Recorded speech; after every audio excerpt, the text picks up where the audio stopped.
Hi, I'm Larry Richardson, your step-by-step chef. In this episode, we're going to grill one of my favorite vegetarian dishes. It is peppers and onions. It's that simple. Sweet peppers and onions. And you can either grill this indoors or out on your grill. Now, in this episode, I'm actually going to grill it outdoors, which is awfully fun this time of year in Florida. And you can just use pretty much the same recipe and the same guidelines indoors. So come on, let's cook. And here are the ingredients for our grilled sweet peppers and onions. I have two sweet peppers. I have a red sweet pepper and an orange sweet pepper.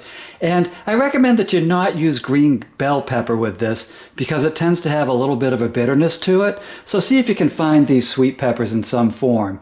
I also have two sweet onions, which are also very delicious when they're grilled down. So that's really the core of the recipe. And then if you like heat, you can add jalapenos or serrano peppers to this dish, and I happen to like heat. And I like to do it without adding any spices to it. I just love it when it's these fresh vegetables. But again, if you want to make it to your taste and you want to sprinkle on some of your favorite hot seasonings, you're certainly welcome to do that.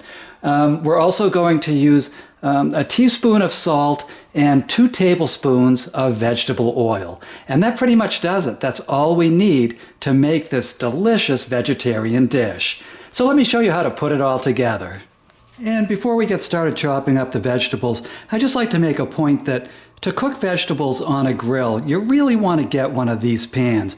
It lets the air through and it allows all the smoky good flavor and the heat through to the vegetables, but it keeps the vegetables from falling between the grate or whatever the surface is in your grill and falling into the fire. So this will save you a lot of time. They're very inexpensive and you won't have to chase the vegetables around on your grill. So definitely look into one of these. And now what we're going to do is just rough cut our vegetables. So I cut the top off of that sweet onion already. And then I remembered that I needed to remind you to get that pan. And just set this aside, both ends. And we're just peeling it, peel the skin off the onion. And we're not going to cut it super small. This, you want it to be able to stand up to the heat and get a nice smoky grilled taste to it. So I'm just cutting it in half. And then I'm going to cut it into slivers. And the slivers are about, I'd say about a ½ inch thick at the bottom. And then it's that rough. That's as rough as you cut it. And then you just throw these right into a bowl. And we're going to do this with both of the onions. And this is one of those recipes that I absolutely love because it proves good cooking doesn't always require like these advanced, scary techniques. You shouldn't be intimidated by your kitchen, and you should always feel welcome to cook. And my step-by-step recipes are designed to help you get comfortable in the kitchen. So I hope you've been following along. I hope you've taken a look at our 100+ recipes and that you're getting some great results from them. So there's our onions, and boy, do they taste delicious grilled. I don't know if you can hear it, but I'm already drooling. And then we're just coring and seeding the peppers. And then these, the same thing. I'm just cutting them into strips about this size. And then they won't disappear under the spell of the fire. And if you want, what you can do with these is you can also go this way just once and cut the slices in half. There we go. That's a little bit more manageable. And puts them in the almost bite-size range. They're going to be a heck of a lot closer to bite-size by the time we're done grilling them. Just another cross cut. And the neat things about vegetables on the grill is, honestly, they don't need a lot of work. You could add, a little extra salt to this or some kind of seasonings if you wanted to, I suppose. But I think a lot of the seasonings that are out there, they take away from the natural sweetness that develops as the peppers and onions caramelize. They really don't need much work. And they're just such a cool color too. I love these sweet peppers.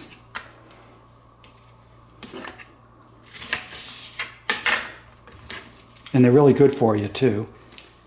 Okay, and I put a glove on to deal with these jalapenos and the serranos. Now, with the jalapeno and the serrano, the heat is in this white core. And what I did is I quartered this, and I'm just going to cut out some of the seeded part, but I do want to leave some of that core. I want some heat in this pepper dish, and then I'm just throwing it right in the with the other peppers. And this heat will spread, so don't think of this as just like 4 pepper pieces that, you know, that won't have any implications. Those 4 pieces I just put in, the heat from those will spread to the other peppers. So if you don't like heat, you don't have to add this at all.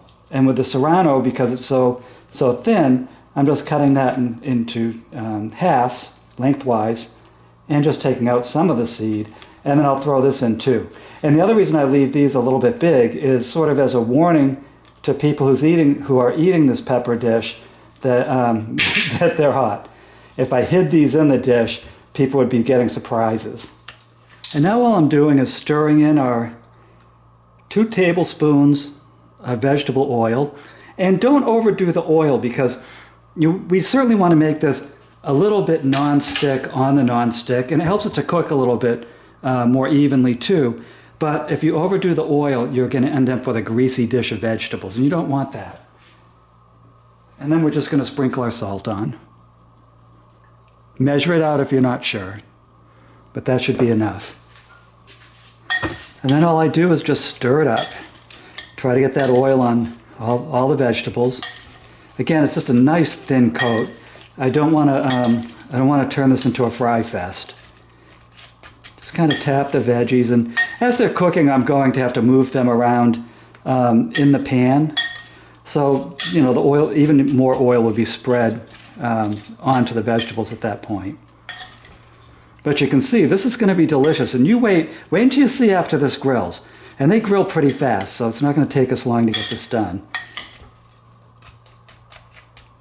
Okay, so I'm going to meet you out at the grill.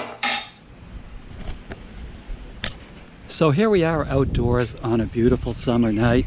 Well, it's about summer in Florida. And I have preheated our grill. Now make sure that you start your grill according to your manufacturer's specifications. It usually involves making sure that the controls are turned off on the panel, turning the gas on underneath, and then coming up, turning the handles to get the automatic ignition to kick in, and then your grill will start up, and then you want to close the top and just have it start to preheat. But again, every grill's a little bit different, so I'd like you to read the manufacturer's recommendations before you start using a grill. Once you get it down, it's a breeze, you won't even think about it. But I really like to remind people of that, because I don't want anyone to get injured. I want people to get out here and make some delicious food. So our grill is all preheated. It's up around 500 degrees. The pan has a little bit of grit on it because I did cook another dish for another program. And I'm just pouring our pepper mix right in there. Now hold your hand a little high when you do that, because the vegetable oil is going to go down and you might have a little bit of a flare up of the flame. And because I'm using a non-stick pan, I'm using a non-stick spatula. Now this non-stick property is not going to really matter for long with these pans, because we're grilling at such a high temperature that the vegetables, the sugar in it, are going to caramelize and burn right to the pan. But for one night, we're going to pretend that non-stick actually works. So what I'm trying to do is get the vegetables into a single layer. If I have multiple layers of vegetables, they're not all coming into contact with the surface, and they're not all getting the same amount of heat. So try to get a pan that's big enough to get this down to one layer. And then all we're going to do is close the lid and let it cook for 5 minutes, and then we'll just move the vegetables around again. And this process will probably take about 15 minutes until it's all done. So I'll be right back. Woo, that sun went down fast tonight. So let's take a look. It's been 5 minutes. And here we are. I'm just going to flip them. You can see they're getting some nice color. The onions are starting to get a little caramelized. Peppers got some nice burn marks on them. That's what we're looking for in this. Everything's like it's holding up quite well. And I just want it to start getting translucent. I don't want these vegetables, I don't want any of these vegetables to be raw. So that's why I'm kind of moving it around, giving it a good flip. And I'm glad I brought this headlight out so you can actually see what I'm doing. There's nothing more romantic than grilling at night. Wouldn't that look good on an apron or a t-shirt? Make sure if you do it, you put step-by-step chef somewhere on there. Okay, so I think what we're going to do is we're going to close this for 5 more minutes, and I think it's going to be done when we come back. I'll be right back. And here we are. I think I'm the last one up. But as you can see, we have some nice, gnarly peppers and onions. Now, if you like them even gnarlier than this, you can certainly do it. I find that the sweet onions, just sauteed, have a beautiful gnarly going. And to my taste, when they have just a little bit of a crisp still going, I'm going to take these out. But again, if you like them gnarlier, go for it. I'm going to take these out, put them into our pan. Usually I do this as a two-handed affair. You definitely want a long spatula for this, or you're going to melt the hair off your fingers. It gets that hot over this fire. The other thing you can do is they make these heat-resistant gloves. I usually use that, and you can take this right off the fire and do this without feeling the heat. So there are options, but I really do recommend one of those heat mitts if you're going to use one of these pans, and especially if the pan doesn't have a handle on it. This one does not have a handle. So I'm just going to scoop the last of this, and I'll see you inside. So congratulations, look at what you just did. You just grilled up these delicious peppers and onions, and it was really easy, and it's really delicious. I don't know anyone who doesn't like this dish, and if they don't like it, so what? I mean, honestly, I could eat this all night. If you want the printable version of this recipe, please go to my website, stepbystepchef.com. There you will find the printable version of this recipe, along with printable recipes and video links for over 100 delicious meals. That's right, over 100. And you can just help yourself. I think you're really going to like it. So my name is Larry Richardson. I am your step-by-step chef, and I'll see you in the next episode.